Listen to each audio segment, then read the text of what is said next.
কে বলেছে ফেসবুক থেকে কিছু শেখা যায় না?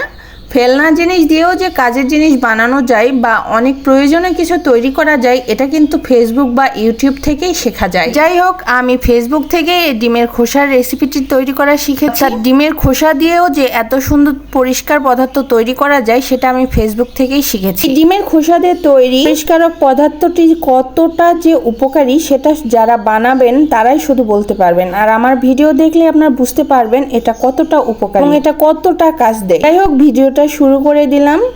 2-3 দিন থেকে আমি ডিমের খোসাগুলো জমা করে রেখেছিলাম। ডিমের খোসাগুলো জমা করার সময় আমি এগুলা একটু করে ধুয়ে রেখেছিলাম, কারণ ডিমের খোসায় ডিমের কিছু ক্যালসিয়াম লেগেই থাকে। এগুলো সহ রেখে দিলে ডিমের খোসায় পোকা লাগতে পারে, এই জন্য আমি পরিষ্কার করেই রেখেছিলাম। যেহেতু আজকে আমি এটা তৈরি করব, তাই আবারও পরিষ্কার করে নিলাম। 2-3 বার পানি পাল্টিয়ে ভালো করে ধুয়ে নিব। এবার এই ডিমের খোসাগুলোকে আমি 9 থেকে 10 মিনিট খুব ভালোভাবে ফুটিয়ে নেব। দেখেন, এতবার ধোবার পরেও এই ডিমের খোসা থেকে এই যে ক্যালসিয়ামগুলো বের হয়ে আসতেছে, এটা কিন্তু ডিমের ময়লা নয়, ডিমের ভিতর থাকা ক্যালসিয়াম। খেয়াল করে দেখবেন, ডিম ভাজি করার সময় ডিমের খোসায় কিন্তু কিছু ক্যালসিয়াম লেগেই থাকে ডিমের। তো 9 থেকে 10 মিনিট এটা বয়েল করা হয়ে গেলে আমি একটা ছাঁকনিতে ঢেলে নিব এবং এটা আবারও খুব ভালো করে ধুয়ে নিব।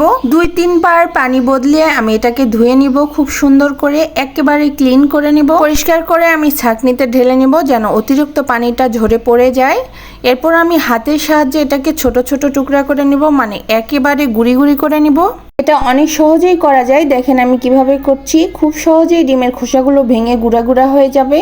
এরপর আমি একটা কড়াইতে সুন্দর করে ভাজি করে নিব 4 থেকে 5 মিনিট। চুলার আঁচ একদম লো টু মিডিয়ামে রেখে এটা খুব ভালো করে ভেজে নেব। বেশি হিট দিলে কিন্তু পুড়ে যাবে, তাই পোড়া যাবে না, খুব ভালো করে ভেজে নিতে হবে লো টু মিডিয়াম আছে। প্রায় হয়েই গিয়েছে, ভাজা হয়ে গেলে দেখবেন এটা কতটা মুসমুসে হয়। এখন নিয়ে নিব 2 টেবিল চামচের মতো বেকিং সোডা এবং 2 চামচ হুইল পাউডার। যার বাসায় যে গুঁড়া সাবানটা ব্যবহার করে সেটা ব্যবহার করবেন। এখন এই 3টা উপকরণ ব্লেন্ডারে দিয়ে খুব ভালো করে গুঁড়া করে নিব, একেবারে মিহি করে গুঁড়া করে নিব যেন একটুও দানা দানা না থাকে।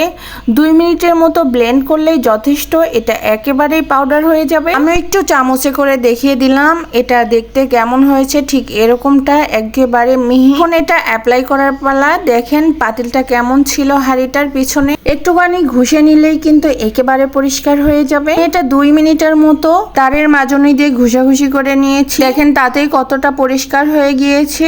আর যদি এই পরিষ্কারক পদার্থটি একটু লাগিয়ে রাখা যায় 2-3 মিনিটের মতো, তাহলে তো আপনাকে ঘষাঘষি করতেই হবে না। দেখেন একবার এটা কত সুন্দর পরিষ্কার হয়েছে, একদম নতুনের মতো চকচক করছে, মনে হচ্ছে না এখনই যেন বাজার থেকে নিয়ে আসছি, কতটা পরিষ্কার হয়েছে এটা দেখেন। যাই হোক, আমি তো এই পরিষ্কারক পদার্থটি তৈরি করে অনেক খুশি। শুধু খুশি না, আমি এটা আরেকটা হাঁড়িতেও ট্রাই করব, সেটাও আপনাদের সাথে শেয়ার করতেছি। এটা কতটা জেদি দাগ, অনেক দিন আগের হাঁড়ি, এটার দাগ আমি কোনোভাবেই তুলতে পারি না। তো এটাতে আমি কিছুক্ষণ একটু স্ক্যাম্বল করব। দেখেন কতটা সুন্দর পরিষ্কার হয়ে যায়। তো এখানেই শেষ করছি। সবাই ভালো থাকবেন, সুস্থ থাকবেন। ভিডিওটি ভালো লাগলে অবশ্যই লাইক, কমেন্ট ও শেয়ার করে দিবেন। আল্লাহ হাফেজ।